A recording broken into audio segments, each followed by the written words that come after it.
কেন? আমরা রিজেন্টে কাজ করি, ছেলে নেই, আমাদের 3টে মেয়ে, বিয়ে হয়ে গেছে। এখন বুড়ো বুড়ি কি করবো, রিজেন্টে কাজ করি, খাই।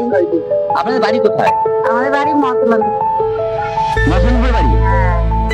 তো এটা কি কাকা? হ্যাঁ, আমার স্বামী। স্বামী। আচ্ছা, আপনার কোনো ছেলে নেই? না না, ছেলে নেই। ছেলে নেই?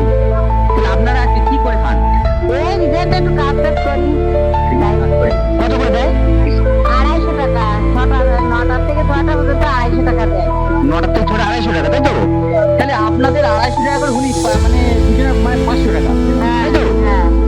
তো এরকম চলে কি করে? ওই যাওয়াই চলে, কি করবো, ওই করে চালাই, ওষুধ বষুধ কিনে যাওয়া হয়, ওতে চলি আর কি করবো। আমি এসেছিলাম এদিকে, আমি মানে ঘুরতে এসেছিলাম, তো কিছু দেখলাম আপনারা দুজন বসে আছেন। তো আমি ভাবছিলাম যে আপনারা বৃদ্ধ মানুষ দুজন বসে আছেন, সেই হিসেবে আমি দেখি একটু কথা বলি। তো আপনারা খুবই তো অভাবের ব্যাপারটা। হ্যাঁ, আমাদের কিছুই নেই, আমরা খুব গরিব। কাকাকে তো দেখে মনে হচ্ছে, কাকাকে তো দেখে মনে হচ্ছে শরীরটা খারাপ নাকি? আপনাকে তো এখন করা। আপনার শরীরটা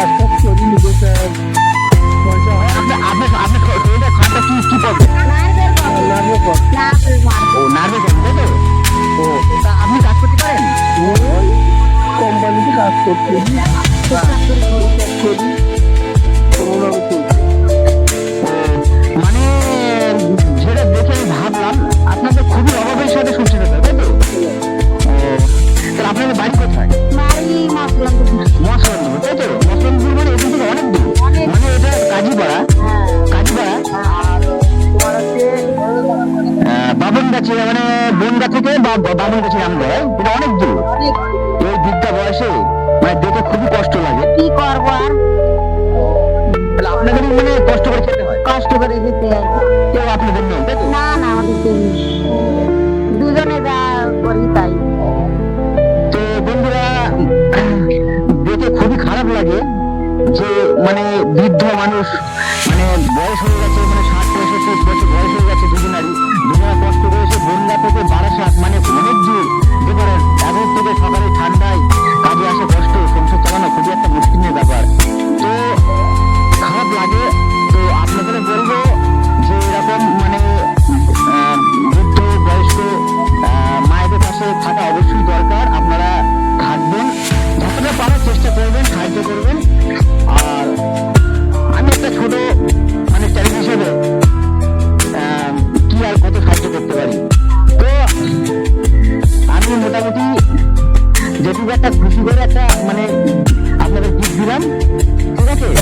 এটা নিয়ে কিছু কিনে নেবেন, ঠিক আছে? ভগবান তোমার ভালো করুক, তোমার বউ বাচ্চা নিয়ে ভালো থাকো, ছেলে পিলে নিয়ে, সেই আশীর্বাদ করি। আর সবাই এরকম আমার মতো যে যে আছে সবাইকে এরকম একটু দান করো, দেখো, সবাই পাশে থেকো, আর কি বলবো। হ্যাঁ, আশা করি, আমিও চাই যে সকলের পাশে থাকার চেষ্টা করব।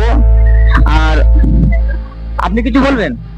আমি আর কি বলবো, আমার বলা কি, ভালো থাকো, ভালো থাকো, তোমরা সবাই সুস্থ থাকো, সবাই পাশে থেকো। পাশে থাকো, এই দিলাম আমার কামনা। ঠিক আছে, ধন্যবাদ। আর আমার কাছে কথা হচ্ছে এরকম যদি বৃদ্ধ বয়স্ক যদি আপনারা কাউকে দেখেন, তো কিছু সাহায্য করবেন, যতটা পারবেন ততটা করবেন। আপনাদের যত সমর্থন, 500, 200, 1000, আপনার এর পাশে দাঁড়াবেন এবং সবাইকে ভালো লাগবে। আর আমার এই মানে যারা যদি ভালো লাগে আপনাদের, মানে কমেন্ট, শেয়ার, লাইক করবেন, ব্যাস এটুকুই। ধন্যবাদ।